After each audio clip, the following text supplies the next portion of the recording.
আপনি ফজরের নামাজ না পড়ে আপনার ছেলে ঘুমায়, আপনি মেনে নিলেন কিভাবে?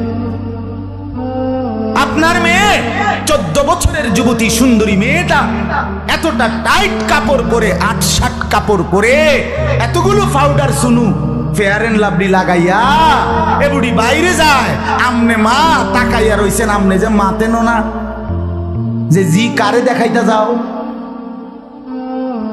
হ্যাঁ, তোমারে যারা দেখবে দুই রাস্তার দুই পাশে, তারা মুত্তা ফানি লয়নি জিঙ্গাও গিয়া ফেসাব কইরা ফানি লয়নি। রাক্ষসের মতো যারা হা করে তাকিয়ে দেখে রাস্তার বেপর্দা বোনকে, ওই অপদার্থ, ওই অসভ্য, তাকে দেখার জন্য আপনি আপনার সামনে দিয়ে আপনার মেয়ে বেপর্দা বেহায়া বের হলো, আপনি মা না? আপনি বাবা না? আপনি আপনার সন্তান চিনেন না? আস্তাগফিরুল্লাহ। এক মানুষের জীবনের সবচেয়ে বড় সম্পদ তার স্ত্রী সন্তান নাকি সোফা? কথা কন, আরে বলেন না, সবাই বলেন। এক মানুষের জীবনের সবচেয়ে বড় অর্জন বিল্ডিং নাকি স্ত্রী সন্তান? তো তাইলে আপনি দি বিল্ডিং এর মধ্যে ডিজাইন করতে করতে ডিজাইনের রগ রেশা উঠে গেছেন, কিতা ঘটনা কিতা? আপনি যে দরজার মধ্যে নকশা করতে করতে অনার দরজাই খুঁজে পাওয়া যায় না নকশার কারণে। কথা বলেন না কেন?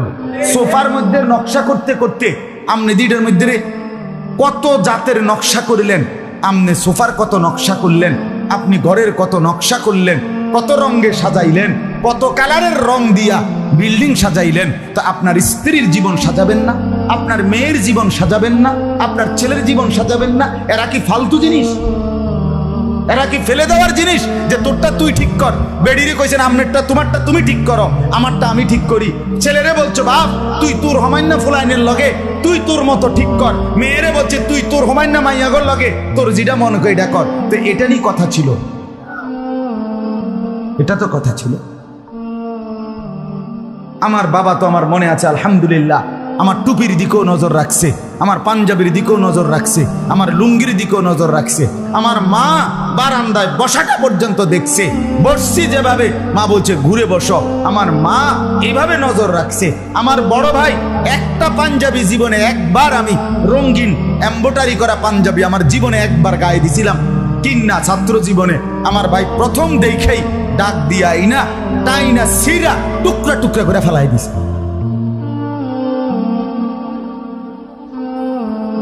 সন্তানকে গে করবে সমবয়সী বন্ধুরা? কথা বলেন না কেন? ছেলেটা তার সামান্য বন্ধুর লোকে মিললেনি চরিত্রবান হবে, মেয়েটা বুঝিয়ে তার সামান্য মাইয়াগর লোকে একটা চরিত্রবান হবে। হ্যাঁ, বেডি বুঝিয়ে হে ঘরের বাবিরি লইয়া অটো দিয়া মার্কেটে যায় আইয়ে এ বুড়ির লগে নিয়ে বুড়ি রাবে অবশ্রী হইব। কথা বলেন, আমার কথা নয় তো আমারে ফিরায় দেয়, আমার কথা আমাকে ফেরত দেয় যদি বুঝে না। আমার বাপ জিন্দিগি নষ্ট করেন না, স্লোগান দিলে হবে না, জীবন সাজাইতে হবে। জীবন সাজাই, দুশ্মন আমাদেরকে নিয়ে পুতুল খেলছে, পুতুল খেলছে। সারা পৃথিবী 57টি মুসলিম রাষ্ট্র, 250 কোটি মুসলমান, আর ইহুদি 2 কোটিও নেই। ইহুদিদের সংখ্যা 2 কোটিও নেই, জানেন এটা? ইহুদি কি 200 কোটি? ইহুদি কি 100 কোটি? 2 কোটিও না বেটা। গোটা পৃথিবী মিলাইয়া, সারা পৃথিবী মিলাইয়া ইহুদি সামান্য, একবারে হাতে গোনা, আঙ্গুলে গোনা। তামাশা খেলছে আমাদের সাথে, পুতুল খেলতেছে। মুসলমানদের রক্তে আল্লাহর জমিন ভাসায় দিছে। পৃথিবীতে কোনো ন্যূনতম, আরে কোনো কুকুর শুকরও তো এত নিকৃষ্ট হইতে পারে না। কোরআনে আছে কাক, কাক পর্যন্ত আরেক কাকরে ঠোকরাইয়া মাইরা এরপরে মাটি খুইরা ওই কাকরে দাফন করে দিছে, এটা কোরআনে আছে না বুঝতে বাবা। আর এই নির্মম পশুরা হাসপাতালে চিকিৎসাধীন ফিলিস্তিনের মধ্যে মুসলমান, নির্যাতিত মুসলমান, মজলুম মুসলমান চিকিৎসাধীন হসপিটালের উপরে বিমান হামলা করে, বোমা হামলা করে একই হসপিটালে 500 মুসলমানকে শহীদ করে দিয়েছে গতকাল।